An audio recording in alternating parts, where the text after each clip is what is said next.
Hey, this is Chris. Welcome back to the Daily Brigandy. Yesterday marked the anniversary of Ted Williams signing his first ever professional contract. Now, we showed this photo before. He signed actually with the San Diego Padres. Most people don't know the San Diego Padres at the time, they were not a professional team. They were a private, a PCL team, a Pacific Coast League team. And Ted Williams, of course, was from California. So after that, of course, he went to the Red Sox. And today, to celebrate the anniversary, I want to show this really awesome Ted Williams game-used bat from the late 50s, from 56 to 60 to be specific. So obviously Ted Williams, one of the greatest ever, but the greatest hitter ever. And of course, being from New York City here, we have a giant, probably the biggest rivalry in all sports between the Yankees and the Sox. But you always have to recognize greatness. Everybody knows Ted Williams is one of the best hitters, and I think he's the best hitter ever. And that's coming from a Yankee fan.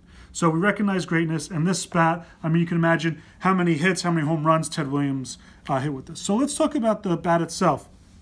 The first thing, we'll start down here in the handle. We have a light coat of pine tar, and something that's really cool with Ted Williams bats is because he was nuts about bats and how would they look and feel and everything, every little thing about it. He would actually score his bats. A lot of players did this, but Ted Williams was crazy with this stuff. So if you look closely, I don't know if you can see through the phone, he scored it. Basically, he took some sort of sharp object and scored it for grip. Again, the guys didn't wear batting gloves at this time. It was just bare hands. So moving on up.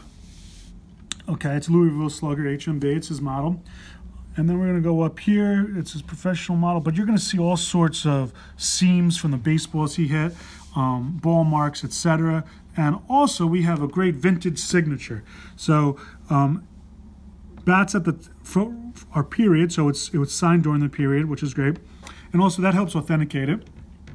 I'll just keep spinning it around here. You'll see some green marks. The green marks, of course, Fenway Park, the bat rack. So the bats are sliding in and out of the bat racks. You'll always see, little paint on bats. So let's look at the knob here. So right here, you'll see the 9 underscore. That's really important with Williams bats. All advanced collectors want the 9 with the underscore on it. You'll also see 35. That's because the bat's 35 ounces. And like I was telling you before, Ted Williams was so crazy about his bats that he not only wanted it to be 35 ounces, but he would call Louisville Slugger and he would make sure that they weighed it again, double checked it, and then hand wrote in pencil 35 on the knob. There's great stories about Ted Williams. He would go in the off season to Louisville Slugger. He would meet the guys who made the bats, who distributed the bats, everybody in the facility there, because he wanted to make sure his bat was exactly as he wanted it. And he wanted to learn as much about bats and making of the bats as possible because, again, he was so crazy about hitting that everything had to be perfect. So he wanted to learn everything he could. And he would go to Louisville Slugger. He would pay off the guys in cash to make sure they got his bat exactly as he wanted it. Also important, as well as the bat, is the letter of authenticity. It's a PSA 9. Just going over the specs here. Again, it's 35 ounces. It says 34.6 here. That's because the bats, they lose a little bit of weight over time as the moisture comes out. 35 in length. So a pretty heavy bat for him to swing at the time.